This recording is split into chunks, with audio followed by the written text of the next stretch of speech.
Hey lovely people, this is Leah from Caught Up in Rapcha. So a lot of you have asked for me to be more present online myself, not an AI. So I'm trying for 2026. So bear with me as I get used to the whole idea of recording these videos.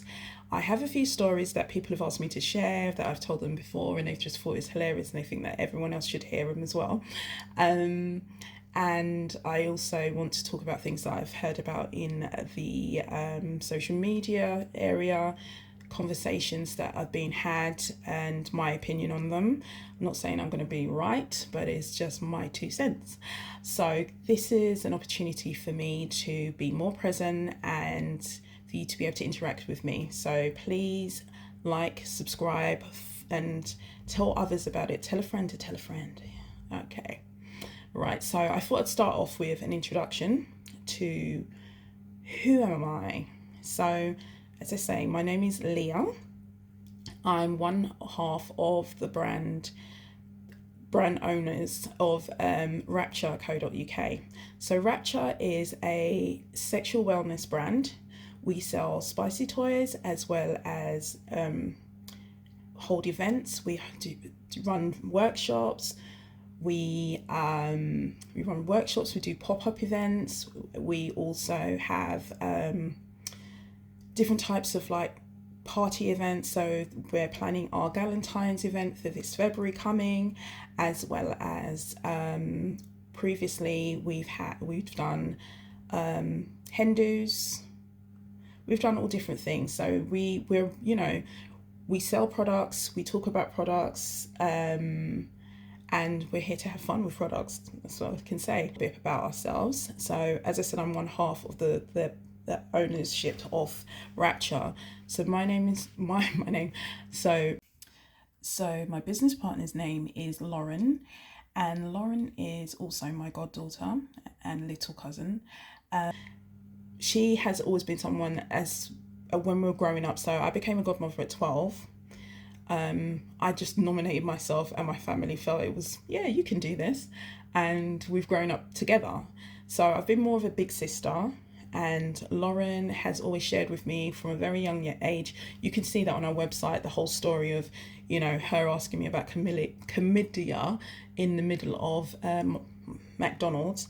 But it's always been like that. She's always felt comfortable asking me anything, and I've always made sure I've given the appropriate answer at the appropriate time. So she was young. I wasn't going to give her like photos of what chlamydia is type thing.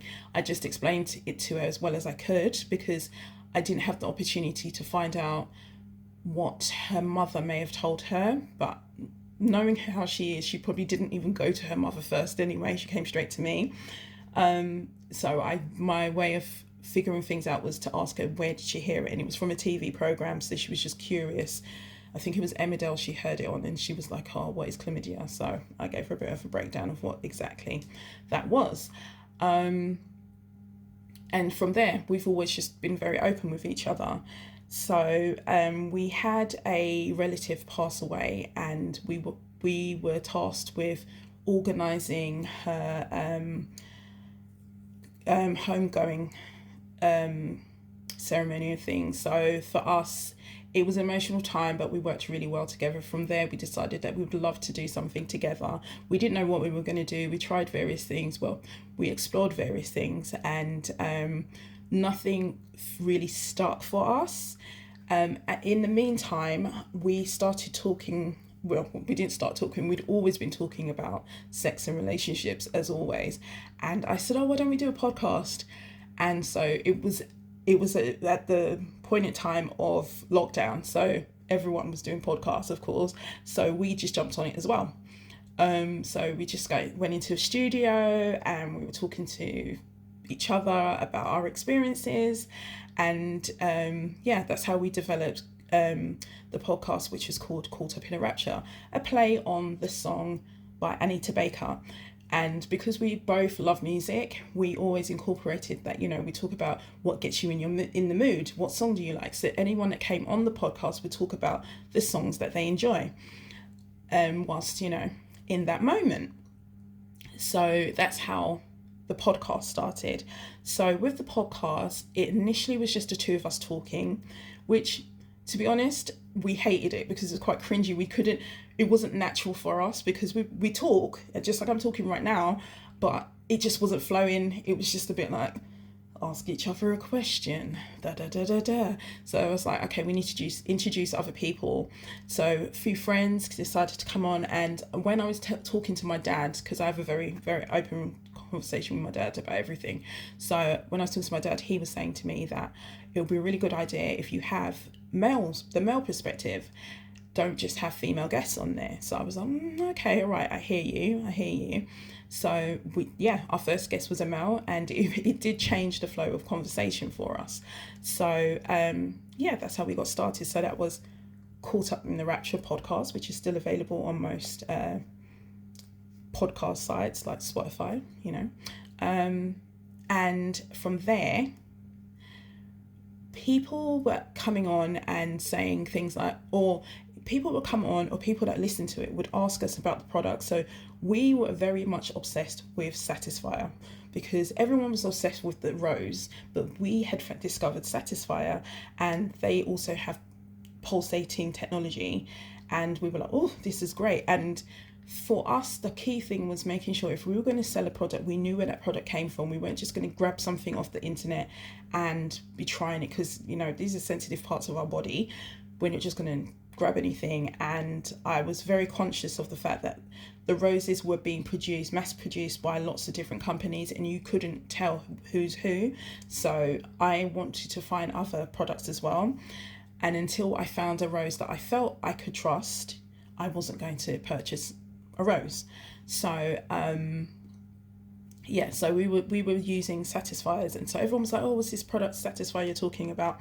So then we were like, maybe we should get into selling products. So we decided to start a spicy toy based brand, and so we created a website and started to sell products that way. For me, I didn't want it to just be about the products. I wanted it to continue the conversations that we were having on the podcast about, what people's desires are, what their pleasures are, what their experiences have been, and allowing people to have the space, because what we identified as women of colour, that the community, our cultures, traditions, all these things determine how we respond. And people felt really comfortable like listening to us, and they were like, oh my gosh, it's great to hear people talking openly about their experiences. And obviously there are other podcasts out there, and there are great podcasts out there, and people just were really enjoying our conversation because the age range was from people in their 20s straight up into their 40s, 50s, and people could tell different stories and different experiences they had over the years.